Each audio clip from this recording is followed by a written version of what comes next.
Lots of places to start, but I think the best place is, how did this all start? Why did you get into this? Why are you doing this? I am like a lot of other people. I just loved bulldozers growing up, and fortunately, I didn't have parents tell me what to do.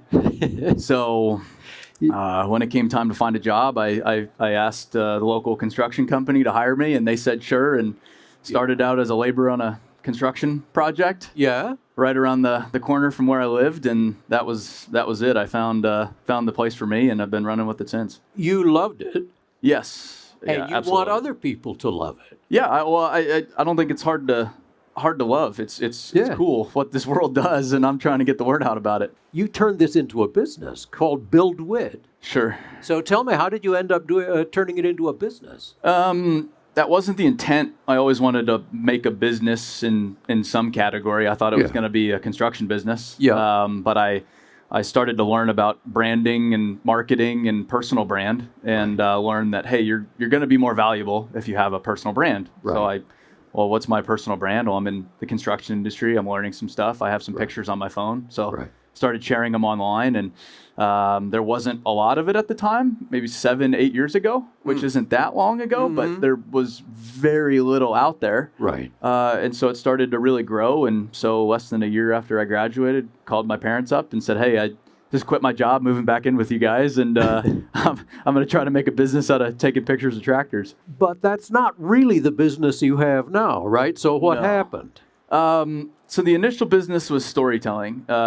Like you said in the introduction, this is a great world. A lot of people say it's a negative perception. Right. That is true, but I think it's more so non-existent. Right. If I were to go poll people on the Strip and ask them what they think about mining in the United States, they'd probably be confused because they probably don't even understand that mining happens in the United States, let alone let alone that it supports their entire life, every hour of every day of their life. Right. And so that was the initial thesis. Hey, let's get the word out about what the heck we're doing here. And so we built a media company, creative business, marketing business as a result. But then it's that business, you can't scale it as well as we wanted to scale it. We wanted to impact thousands, tens of thousands, hundreds of thousands of people at a very intimate level. So that's when we got into training and development, which is the software company we have now, and that's the future of the company. And when did the chief dirt nerd element enter the picture? Well, like I said, I learned about branding, and you want to be unique with brand. And so I was on LinkedIn in the early days, and so I started a company, and I could say I'm a founder of a company, or I'm the CEO of the company of one. But it doesn't make sense. It's made up. Two, that's what everybody else does. So I was like, well, what am I that no one else is? Chief Dirt Nerd. Right. Put it on LinkedIn when I was starting out, and it's stuck for better or for worse. It's a brilliant thing to do because I know from all my friends in the marketing business that the most important thing in a brand is differentiation. Sure. And that's what you've done. Yeah. And it's not that hard to do. Yeah. And you also understand social media, which a lot of people really don't. But you have how many followers now? It's millions across platforms. Millions? Yeah. It's just wild. It blows me away. I forget about it. Did you ever expect that? It's a byproduct. That was never the intent to any of it. All I've done is I've told a great story every day for 7-8 years now. Right. And so as a result, now I have this following.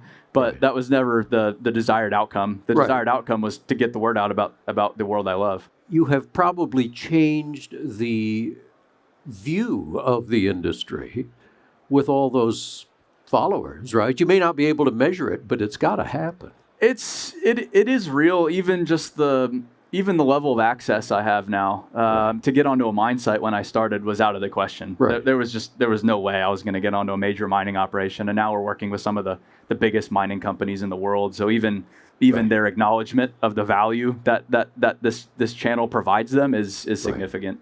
So tell us in more detail about your business. In other words, who engages you? What do they want to see you do? And what is it that you're doing? The the future of the company, like I said, is software. We're trying to build, right now it's a training platform. We've developed about 1,500 training videos for how to use equipment, to how to take care of your mental health, to how to resolve conflict on a project with other people. Right. So we have a training platform, but it'll morph into like a workforce management type platform. We're building a new category of software. It hasn't been done in this world before, and we're trying to make that happen. So that's, if you think about it, the software is the castle.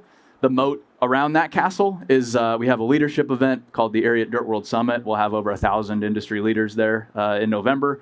And then it's all the storytelling that we do, the creative work that we do, the social media that we do is the wall, the moat around that castle. Right. And that's what helps build the trust of the industry. Because mining, it's not a very trusting world. And so the storytelling I do builds that trust, gets us in the door, and then allows us to grow the software company. Yeah. Well, you're getting at something that I'm interested in, which is before the training, there's the attracting that has to be done. Yep. What do you do to attract? Do you do it for specific companies, or is this for the industry, or what? We sell the software to specific companies, but the attracting is just big picture. Yeah. More people we can get in, the better. Right. But the reality is construction, mining, any kind of industrial line of work, the previous generations, they got into it because their dad was into it, their grandpa was into it, their uncle was into it, whoever was into it. They've more often than not been around it their whole life. Right. And so they learned it as they grew up. Right. And so by the time they got onto the mine site, job site, they kind of knew what they were doing. Right. But now, we as a society, we've urbanized. Right. So most kids are growing up in suburbia. Right. You're having less kids, right. and they're not around real work. They're not around mine sites for sure. So by the time they can legally get onto a mine site, 18 years old, they have no experience in anything. And so they're people like me, which is why I like speaking on this. I showed up on a construction site at 18 years old, not able to offer anybody anything, nothing.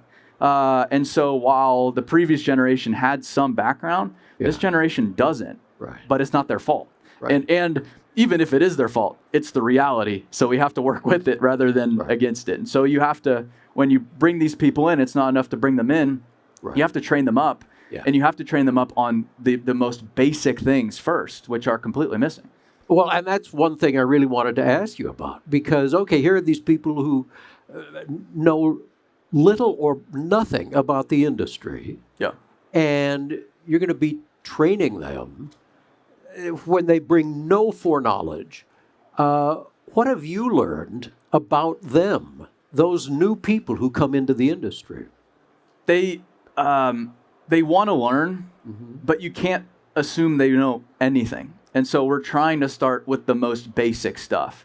And a lot of people within the industry that have been in the industry for a while, they're confused by that because they're like, no, that's common sense. It's like, no, it's not common sense. They don't know what a haul truck is. They don't know the difference between this haul truck and this haul truck. They don't know that the pedal on the dozer makes it slower, not faster when you push it down. It's simple stuff like that, but then it gets even simpler.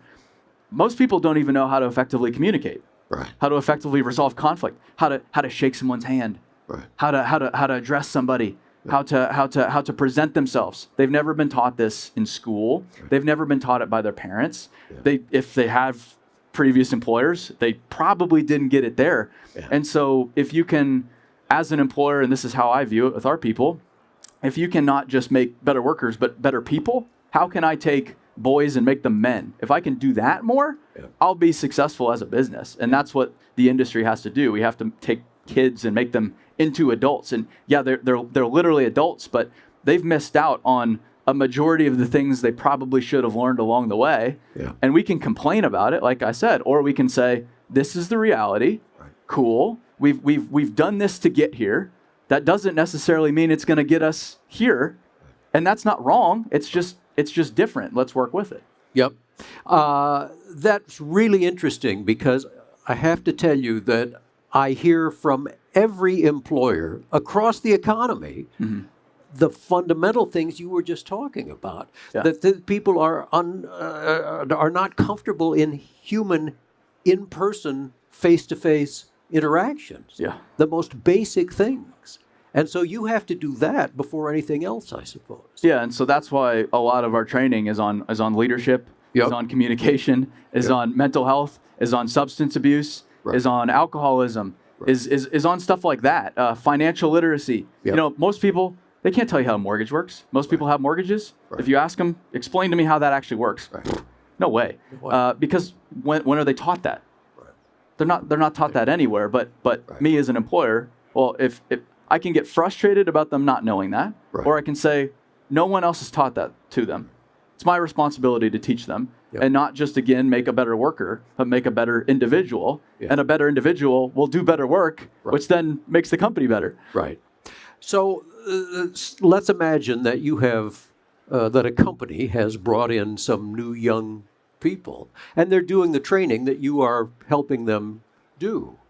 What comes after that? That's a good question. Yeah. What we're doing does not replace seat time. Does not replace hands-on training. And training is not a one-time deal. You don't bring people in, give them 8 hours, 16 hours, 24 hours, 48 hours. You can give them weeks of training if you want. They still need to get out and do the work. And then there's so much to this world. If you ask somebody that's been in the industry for 40 years, what do you love about this industry? No 2 days are the same. I'm still learning. Yes. And so we're trying to teach companies about training culture and make it more so daily training. If you want to learn a little bit every day, then cram in 24 hours once a year, because everybody knows that's not effective. Not going to work. No. And then another thing that is natural and goes with everything else is retaining the people. Now, what have you learned about that? Meaning, when people do leave, why do they leave, for starters? Money is certainly up there. That's probably number one. But they leave because of lack of growth, of poor leadership, typically.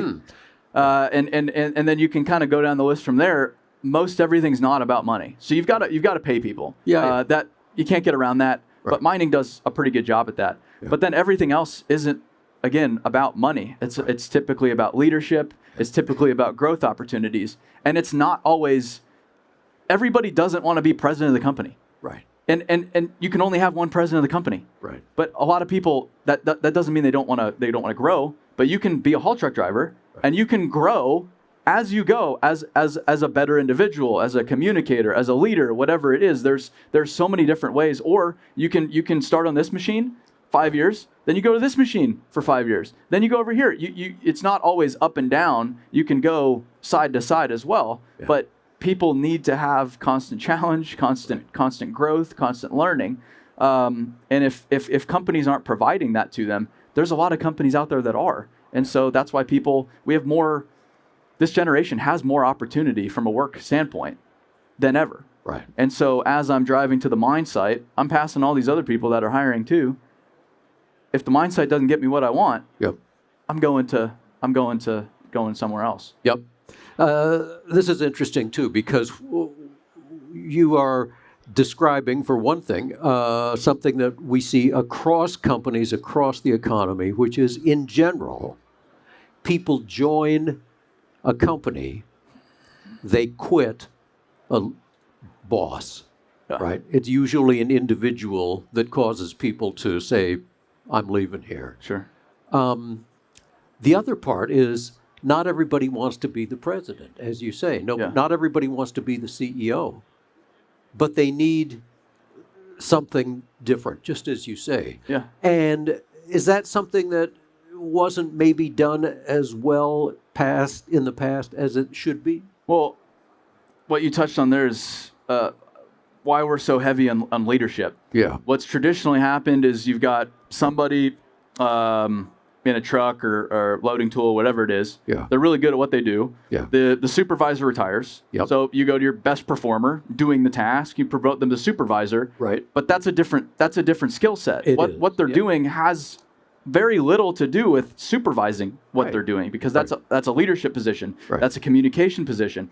So they're not given that skill set. But they're expected to perform at a high level with a skill set they don't have. Right. And so what happens is they probably fall back to how they were managed coming up, which probably wasn't the right way. And they're probably the first ones to say that. Right. Like, yeah, you didn't have fun coming up. Like, no, I didn't. So, but it's not their fault. They weren't equipped to do that. And so, of course, they're going to fall back to however they were managed. And then, again, they might not have had the options coming up, but I have the options. And so if I'm approached like that, I'm going to go elsewhere. Yep. And again, we can argue that point all day long, but that's what's happening. That's what the numbers are showing. Yep. And until you approach it differently, nothing's going to change. Now, one thing we know from all kinds of research that has been done about what affects humans is storytelling is incredibly powerful. If you want to change somebody's mind, if you want to get them to follow you, if you want them to remember something, tell them a story. Don't show them charts and graphs. Stories beat data every time. And it sounds like you have found the strength of this. Yeah,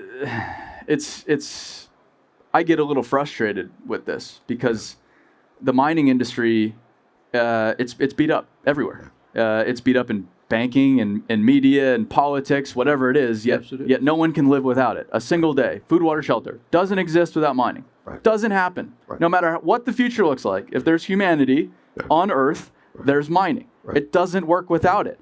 But when you, again, pull someone off the street, what do you think about mining? Either it doesn't exist or it's the worst thing in the world. Right. We need to banish mining as quickly as possible because it's killing the world. Right. And then, but the mining industry is then just kind of like waiting for someone to defend themselves. No one's defending us. Right. So when is the mining industry when are we going to stand up for ourselves and say, no, that's actually not how it is. Right. This is the reality. And it's a cool reality. What we do is essential. It's awesome. Like, look at the big equipment.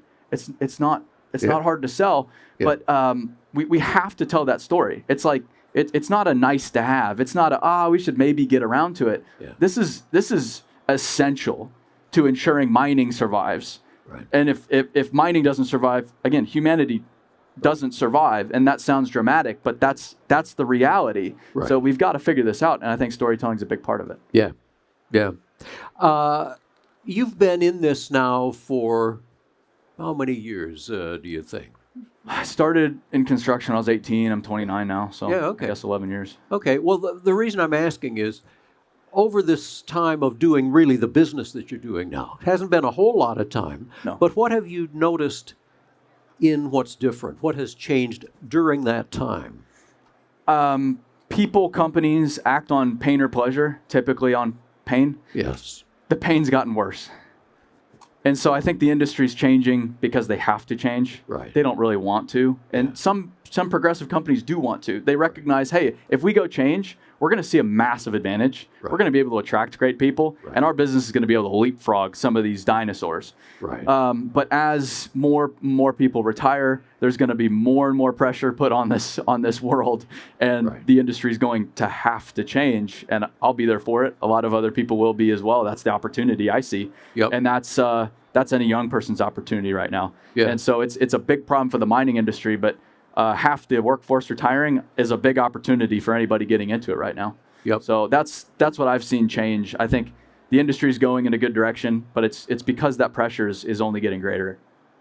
And so there's still a long way to go, it sounds like. There's a long way to go. Yeah. I mean, people at the show, they're like, so you can get in any mine now. It's like, no way.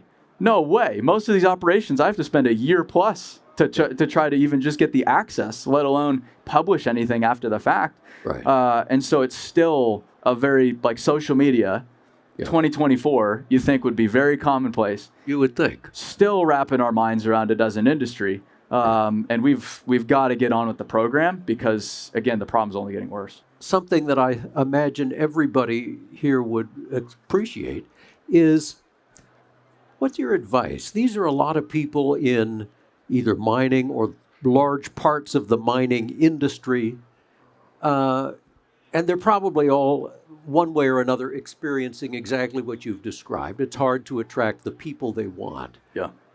Where can they start with changing that? The biggest thing I tell people is just tell the story. Tell the story. And so if you want to do it on social media, do it on social media. I highly recommend LinkedIn. If nothing else, LinkedIn is by far, if you said choose a platform, I would choose LinkedIn 10 out of 10 times. Right. But if you say work for a big mining company, they don't allow photos, super restricted, so on and so forth. Okay, you don't even have to do social media if you don't want to. You can anonymize it. You can tell stories without using pictures. You can just write. You can make it just your own. They can't stop you from that. Yep. But even ask yourself, hey, do my kids really understand what I do? Do my family members really understand what I do? Do the people I interact with understand what I do and what the value I provide the society is? Yeah. So I think a lot of people in this world, I don't think they can answer the question, hey, does your family really understand what you do and why you do it? Right. They couldn't probably understand that with absolutely. So if nothing else, just start there. Make sure your family, your community, the people you interact with understand what you do, why you do it, because no one could live without it.